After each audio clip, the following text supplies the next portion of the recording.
Be'ezrat Hashem, Na'aseh v'natzliach. Welcome to another session of Torah Nuggets. I'd like to dedicate tonight's Divrei Torah to the Refuah Shelema of Mimurati, Jacqueline Bat Alia, as well as to Chami, Avraham ben Zohara, and to the success of Inbal Bat Jacqueline and Bat Chaim Bat Jacqueline. I want to focus in this week's Parashat Chaye Sarah, about the Zivug of Yitzchak. Sort of a behind the scenes from beginning to end on how Yitzchak got to meet his wife, Rivka. It's very interesting. If you go to Parashat Vayera, when the three angels came to visit Avraham Avinu, it says that one of the three angels came with three messages. One of the messages was to let Sarah know that she's going to bear a child. And as soon as this was known to Avraham and to Sarah, they had two different reactions. Avraham Avinu, it says, Vayarot ve'el habakar ratz Avraham. He immediately wanted to host the angels, and it says that he ran after the calf in order to create for them a meal. Chazal tell us, El habakar ratz Avraham. Don't read the word habakar, rather El hakever. The Midrash brings it that he chased this calf all the way to Me'arat HaMachpela, and in Me'arat HaMachpela he saw the burial place of Adam and Chava, and he saw that this is going to be the future place where all the couples are going to be buried. Avraham and Sarah, Rivka and Yitzchak, Leah and Yaakov. And he says this also is the gate where you pray. This is a place to pray for Zivugim. So when it says Ve'el habakar ratz Avraham, read it El hakever ratz Avraham, which is Me'arat HaMachpela. And what did he do at the kever? Same letters. He prayed for Rivka. El habakar, El hakever, Rivka. He wanted to pray for Rivka. As soon as he found out that he's going to have a child, he right away wanted to pray for his zivug. How important it is to pray for our children to have the right zivug and the right time. Furthermore, Sarah's reaction was also very interesting. When the angels reported to her that Ka'et ve'yomer shuva elecha ka'ed chaya v'hine ben leSarah ishtecha, when she got that will return in a year's time, and your wife will have a child. And it says over there, vatitzchak Sarah bekirba, that Sarah laughed within herself, but rather, Vatitzchak Sarah, why did she laugh? Bekirba, it's the same letters of Berivka. She knew that she's going to have a son and he's going to be married to Rivka. Now, what's interesting about this is that Yitzchak Avinu didn't get married for many, many years. As a matter of fact, at the age of 37, he still wasn't married. At the age of 37, Avraham Avinu brings him on top of the altar for Akedat Yitzchak, and we see that the promise of the Jewish nation and the promise of the progeny of Avraham Avinu to be continued through the bloodline of Yitzchak might not come to fruition. Why? Because his only son is being sacrificed on the altar. Orach Chaim HaKadosh reveals to us that something way, way deeper is happening beneath the surface that needs to be explained, that has to do with Yitzchak Zivug. Orach Chaim HaKadosh, and by way of Sod, by way of Kabbalah, reveals to us that Yitzchak's neshama was neshama de nukba. And he needed to change his neshama to neshama de duchra. What's the difference? Neshama de nukba, the way that it's wired, he can't bear children. He needs to have it swapped out to neshama de duchra, to a neshama from the male side that can bear. So as long as his neshama was nukba, it wasn't wired to bear children, there was no zivug for him in the world. Because a nukba and a nukba, two souls that are nukba cannot bear children. But when his soul got swapped to a neshama de duchra, now he's able to bear children. So at that exact moment, in the time that his neshama was transferred in Akedat Yitzchak, when Avraham Avinu, as it says, that he came to Shechem and parcha nishmato, the neshama of Yitzchak sort of like left him.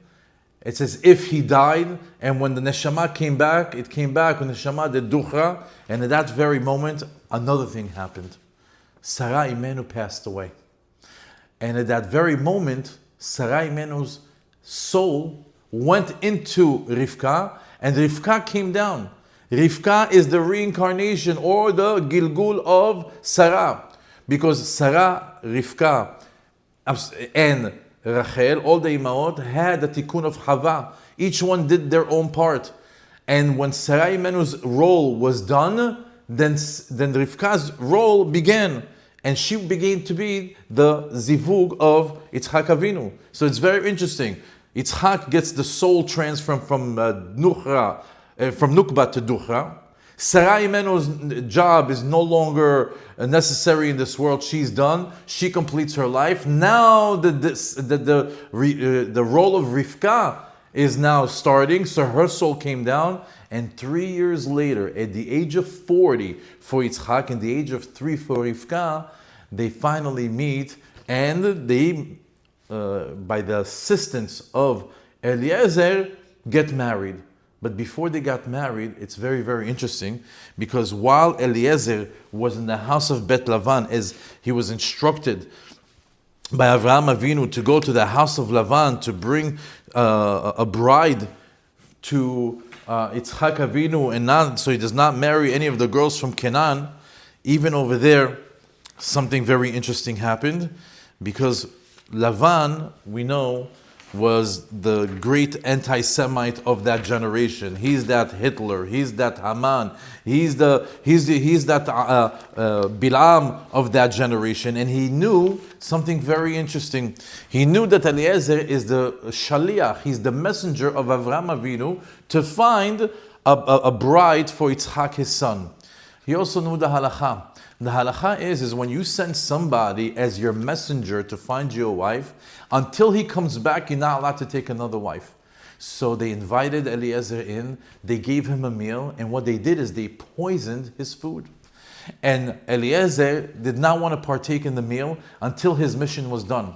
And while they were forcing him or nudging him along to share the meal, the celebratory meal that these two families are going to combine, Malach Gavriel came and switched out the food of Betuel, which is the father of Lavan, and the grandfather of Rivka, to the food of Eliezer, which was poisoned, and he ended up eating it, and he ended up dying. That's why the following day, it's very interesting, it says over there that the following day, it says over there that when they came to ask Rivka to leave, they said, oh, maybe she could stay for a week, or maybe she could stay for an asor, maybe she can stay for 10 months. And Chazal tell us, why would they ask her to stay and then go?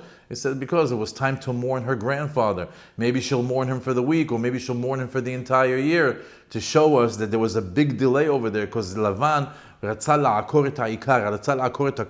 he wanted that the Jewish nation will never come to fruition. And he was willing to poison Eliezer so the Zivug of Yitzchak Avinu will never happen.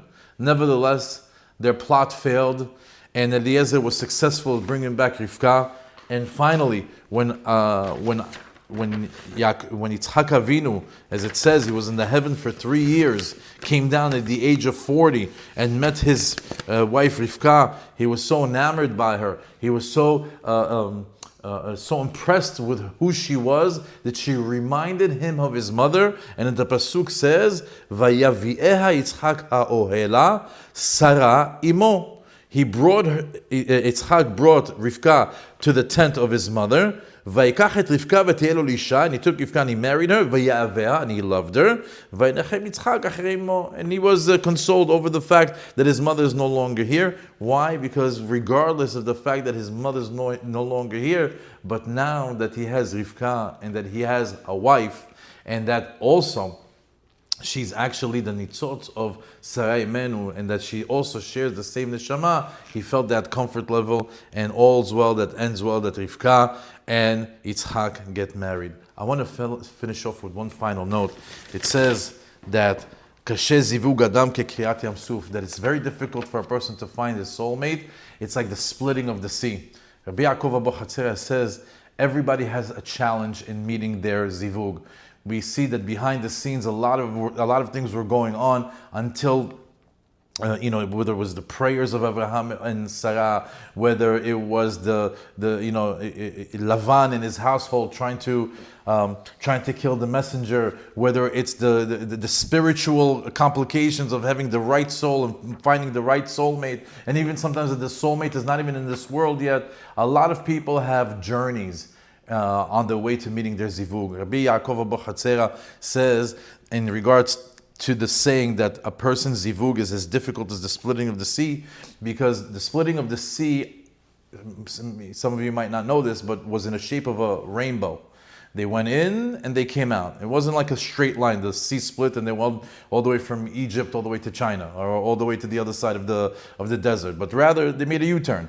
So that U-turn, they made a rainbow, the shape of a rainbow. So Rabbi Yaakov Abuchatzera says the rainbow has an inner loop and an outer loop.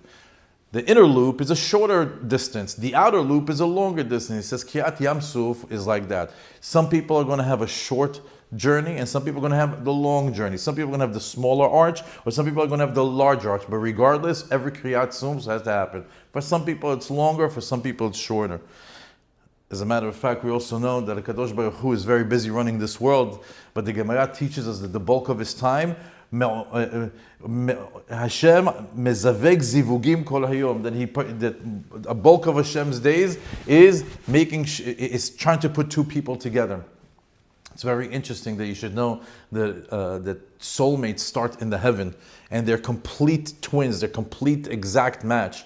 But when you come down to the world, everyone goes in their own path. And to find those two people to be in the same spiritual level they were on in the Shamayim down below is a big challenge. So sometimes we have to give an ulterior option according to the spiritual level where you're at. And a lot of people sometimes have difficulty with that, but nevertheless, we have to know that Hashem has a zivug for us, and some people are going to have a long journey or a shorter journey towards it. But Be'ezrat Hashem, that we all merit to zivugim, hagunim, mishorish nishmatam, to all those that need it. Shabbat shalom v'rach.